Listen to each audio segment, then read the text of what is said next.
नमस्कार, मैं देवेंद्र कुमार और राजा खरी। आप देख रहे हैं MPN 24 न्यूज़। बसपा सुप्रीमो बहन मायावती ने जनसभा को किया संबोधित। आपके नगर निवाड़ी में उनका हेलीकॉप्टर उतर चुका है। चंद क्षणों में वो आपके बीच पधारने वाली हैं। आज निवाड़ी के कोने कोने से आए परिवर्तन के महासमर के सेनानी जो सामने खड़े हैं, मैं उनको साष्टांग और दंडवत प्रणाम करता हूं। आज इतनी बड़ी संख्या में बहुजन समाज पार्टी की ताकत बढ़ाने के लिए आप सभी का बहुत बहुत आभारी हूं। पिछले चुनाव में आप सबने बहुजन समाज पार्टी के प्रत्याशी के लिए जो ताकत दिखाई है, उन संघर्ष के साथियों आदरणीय गणेश कुशवाहा जी का, जिन्होंने बदलाव की मशाल प्रज्वलित करने का समय आ गया है, आज वो हमारे साथ मंच पर विराजमान है। मैं उनको भी हाथ जोड़कर प्रणाम करता हूं, नमन करता हूं। दिवाली की सरजमी पर देश की सामाजिक परिवर्तन की महानायिका, बहुजन समाज पार्टी की राष्ट्रीय अध्यक्ष, देश के सबसे बड़े सूबे उत्तर प्रदेश की 4 बार मुख्यमंत्री रही, पूर्व सांसद आदरणीय बहन जी, बहुजन समाज पार्टी के प्रत्याशी अवधेश प्रताप सिंह राठौर, सर्वेंद्र अहिरवार चतारा, सीताराम लोधी पृथ्वीपुर, हृदय कुशवाहा खड़गापुर के समर्थन में एक बड़ी चुनावी सभा में हम सबके बीच में आई हुई हैं। और मैं माने किसानों, छोटे व्यापारियों एवं अन्य मेहनतकश लोगों का भी सही से विकास व उत्थान आदि नहीं हो सका है। जिनकी सरकारों की नीतियों व कार्यशैली को अभी ने और ज्यादा आजमाने की जरूरत है। और इस मामले में खासकर मैं दलितों, आदिवासियों व अन्य पिछड़े वर्गों के लोगों को ये भी बताना जरूरी समझती हूँ कि इन्हें परम पूज्य बाबा साहब डॉक्टर भीमराव अम्बेडकर के कड़े का अधिकार मिला है। आज जो थोड़ी घनी सहूलतें आप लोगों को मिल रही हैं, तो इसकी देन न कांग्रेस बीजेपी किसी पार्टी की नहीं है, बल्कि परम पूज्य बाबा साहब डॉक्टर अम्बेडकर की है। यहाँ मैं ये भी बताना चाहती हूँ कि यदि कांग्रेस पार्टी ने कुछ किया होता वीकर सेक्शन के लिए, तो फिर परम पूज्य बाबा साहब डॉक्टर अम्बेडकर को आप लोगों को ये सलाह देने की जरूरत नहीं पड़ती कि आप लोगों को अपनी अलग से पार्टी बनानी चाहिए।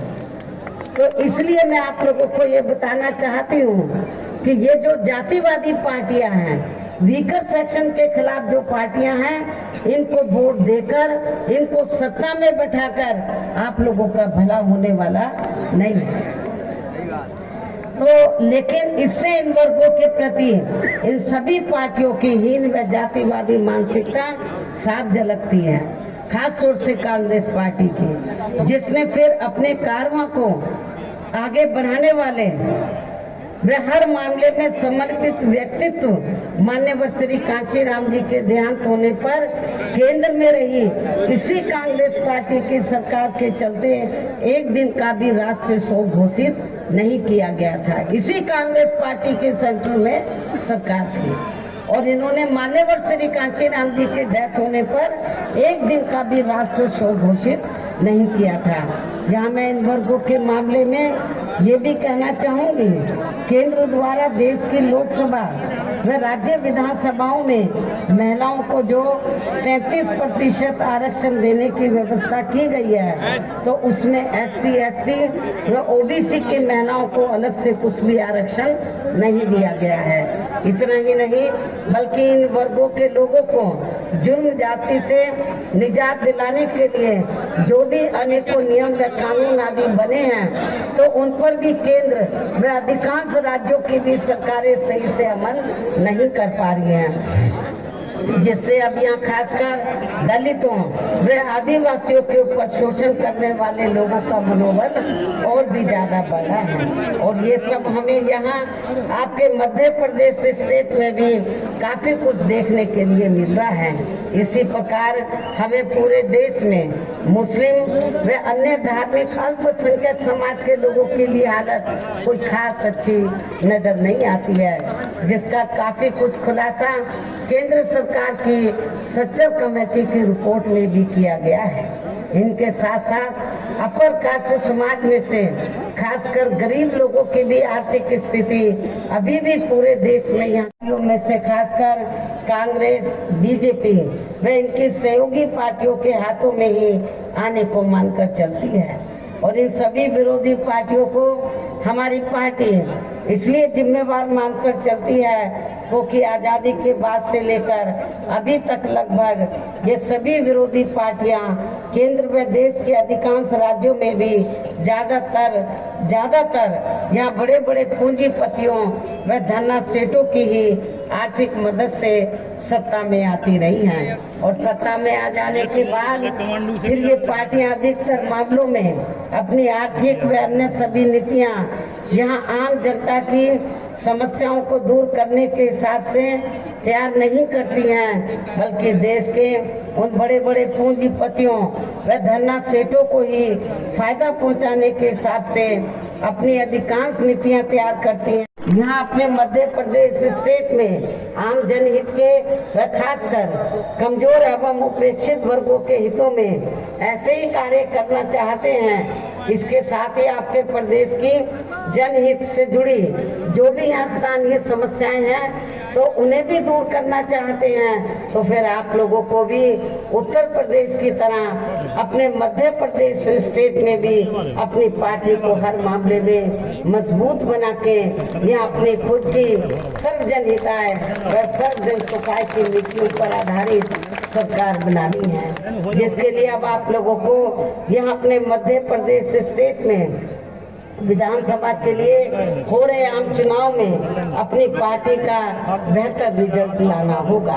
और इसके लिए आप लोगों को वोट पड़ने तक यहाँ की सत्ताधारी पार्टी व अन्य सभी विरोधी पार्टियों के साम दाम दंड भेद आदि हथकंडों से भी जरूर सावधान रहना है। और इस मामले में खासकर आप लोगों को विरोधी पार्टियों के जारी किए गए उनके हवाई व प्रलोभन भरे चुनावी घोषणा पत्रों आदि के बहकावे में तो कतई भी नहीं आना है, जिन्हें ये पार्टियां सत्ता में आने के बाद अधिकांश अमल में नहीं लाती है, जिस पर से अब जनता का काफी हद तक विश्वास ही उठ गया है। इसलिए हमारी पार्टी किसी भी चुनाव में अपनी पार्टी का कोई भी चुनावी घोषणा पत्र आदि जारी नहीं करती है।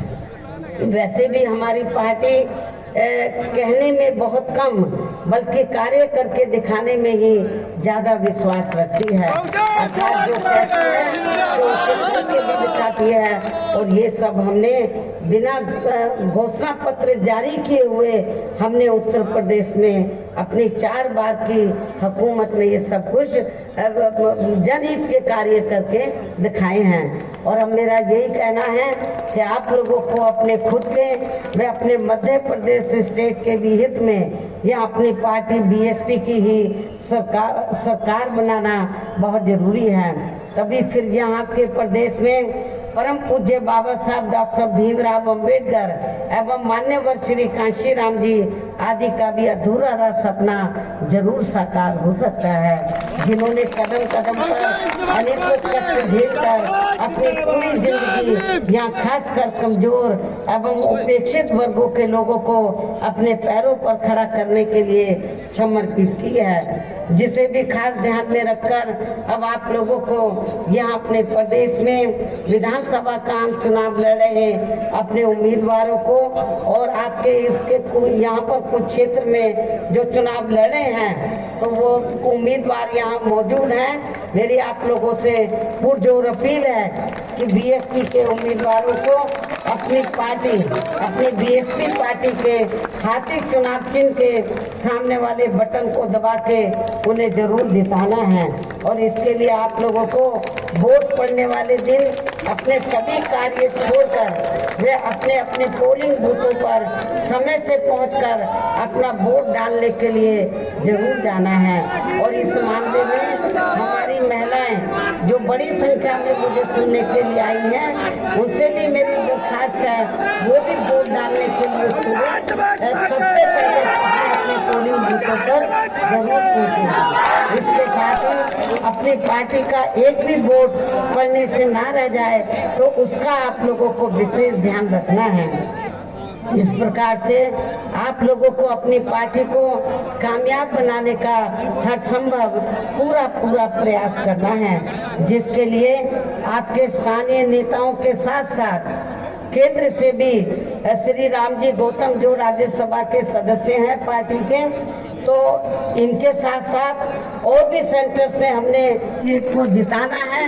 तो तब हमें अच्छा लगेगा, ये महसूस होगा कि आप लोगों ने जो मेहनत की है तो वो फल आपके सामने आ गया है। तो आपके जो उम्मीदवार चुनाव के मैदान में हैं, मेरी पुनः आप लोगों से अपील है, उन्हें आप लोग बीएसपी का जो चुनाव चिन्ह हाथी है, हाथी चुनाव चिन्ह के सामने वाले बटन को दबाकर इनको भारी वोटों के अंतर से जरूर जिताना है। इस अपील के साथ ही अब मैं अपनी बात यही समाप्त करती हूँ। जय भीम व जय भारत।